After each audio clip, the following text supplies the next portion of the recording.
여러분 안녕하십니까? 동나이성 방송 채널에 한국어 뉴스를 시청하고 있습니다. 동나이성 인민위원회는 빈화한 산업단지의 기능을 전환하는 프로젝트가 정리로부터 투자 정책을 승인받았다고 말했습니다. 따라서 프로젝트에 별도의 보상, 지원, 재정착, 정책 메커니즘을 개발할 필요가 없으며 단위는 현행 규정에 따라 보상과 지원만 적용합니다.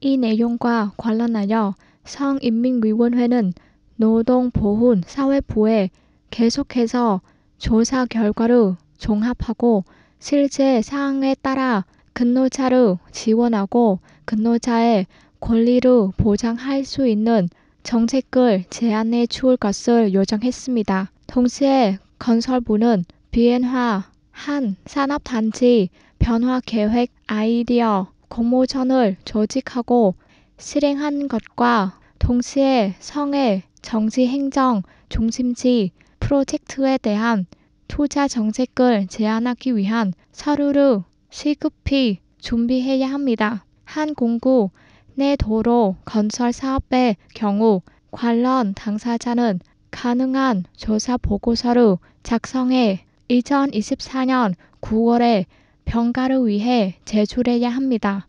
이전해야 하는 322가구의 경우 빈화시는 시민들을 신속하게 마련하기 위해 재정착 프로젝트를 시행합니다.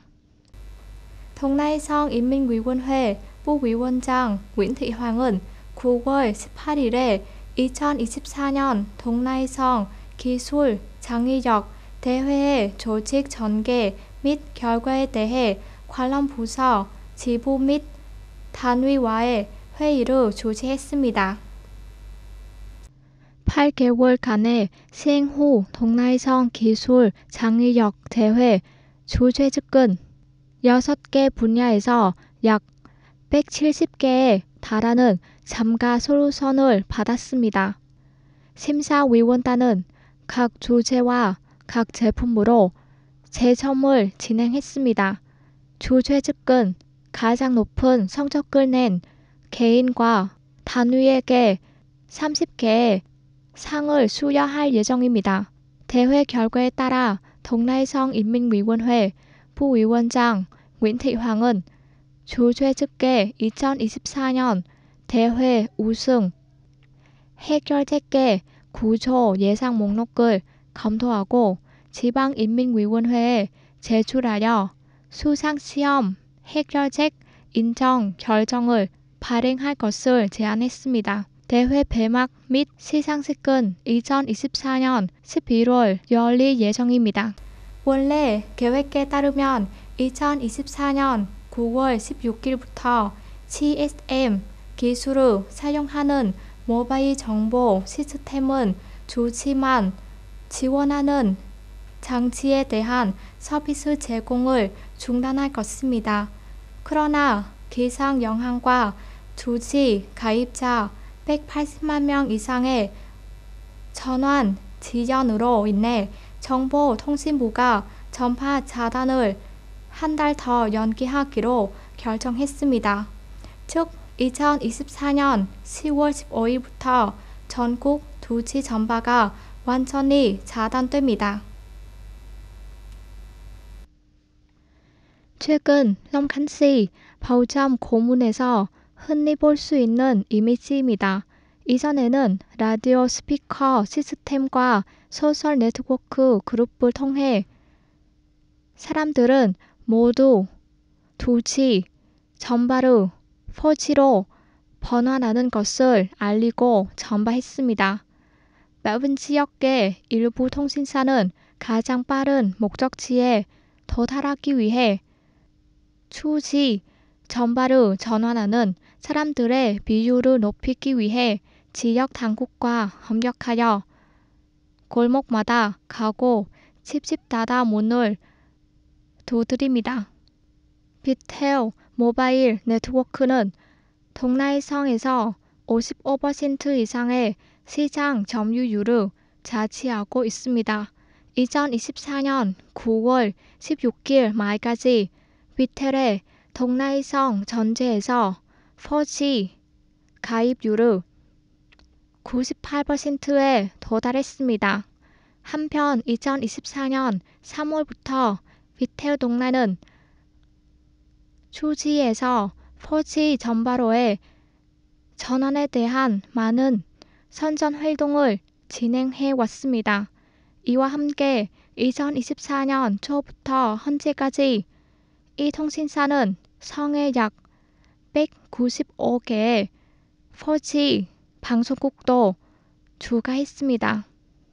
비텔 동나이에는 현재 약 2% 정도 남았는데 이는 아직 4G로 전환하지 않는 약 3만 5천 명의 고객에 해당합니다.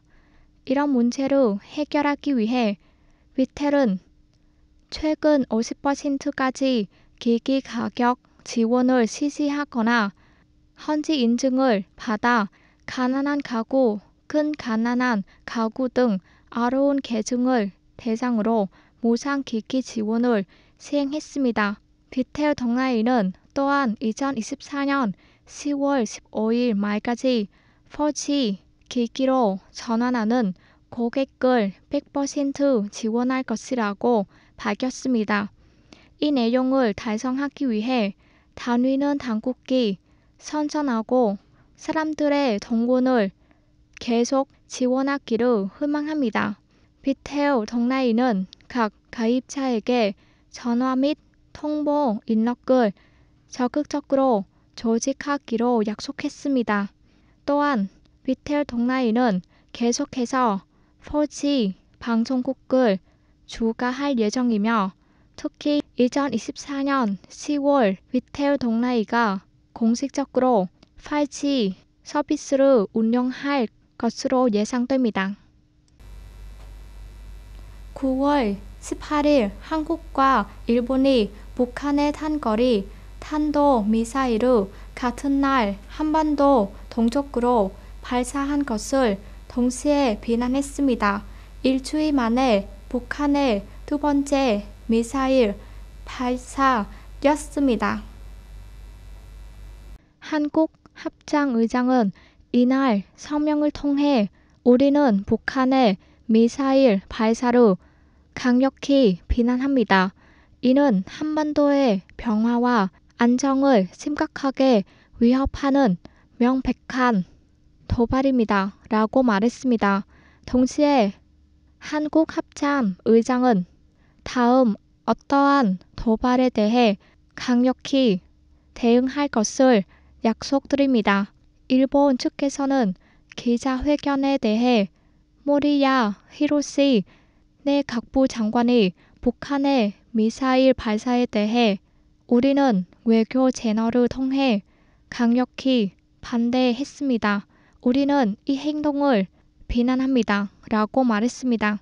앞서 북한은 지난 9월 12일 약 2달 만에 첫 탄도미사일 발사를 실시했습니다. 평양은 이를 새로운 미사일 시스템의 시험이라고 표현했습니다. 유엔 총회는 이스라엘이 12개월 이내에 점령된 팔레스타인 영토에서 불법 주둔을 중단할 것을 요구하는 팔레스타인이 조안한 결의안을 방금 통과시켰습니다.